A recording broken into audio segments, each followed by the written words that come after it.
must choose the red marker, go back to your original life. But choose the eraser, and your conception of what degrees of freedom you really have will be shattered. One must be precise in hitting their target to escape this foul illusion. As you can see, we are not precise. But how am I supposed to line it? Nothing's set up. I don't know how. I can't.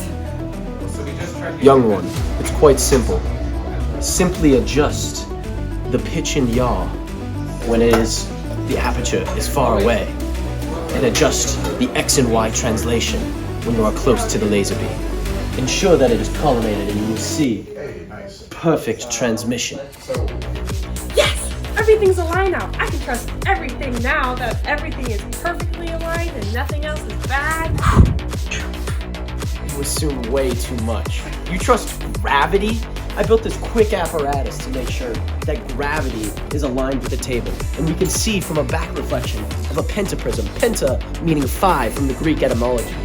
It goes back up through the system and actually comes underneath our laser. It's not aligned with gravity. How can I trust what you're even saying right now?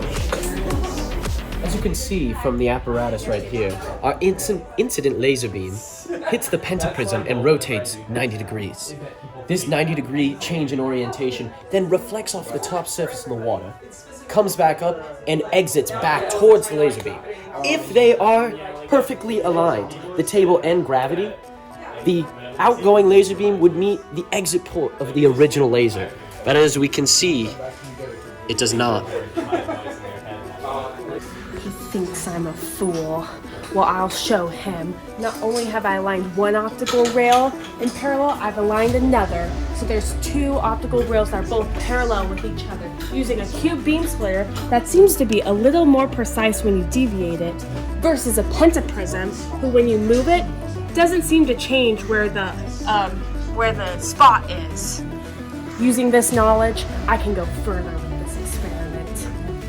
I have a green and yellow red and a green laser. I've co-aligned the green laser down the same axis of the table, using the exact same post holder card in the same height, and ensuring that we are collimated along the axis.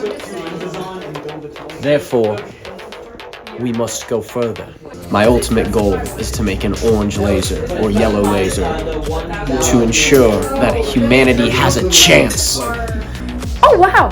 If you look, I think I just made yellow. Using this green laser and a pentaprism, I then coincided the green laser with the red laser I already had. Using my knowledge that I had previously of that cube beam splitter and pentaprism, I moved even further and ensuring that our lenses are centered on the laser beam is essential. By using 5 degrees of freedom, particularly for the yaw, pitch, X and Y translation, we can use the reflections from both vertexes of this laser beam and ensuring that they go back to the exit port of the original laser, like they do here. They are centered. I've advanced my technology even further. As if I didn't think I could outdo myself with the yellow light, I've done it. I've made a Keplerian telescope, and I've added a 75mm lens and a 1000mm lens to then have a collimated light that doesn't change its size no matter where I put my distance. Next step.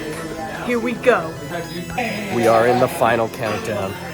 Time is running out. We have not much left.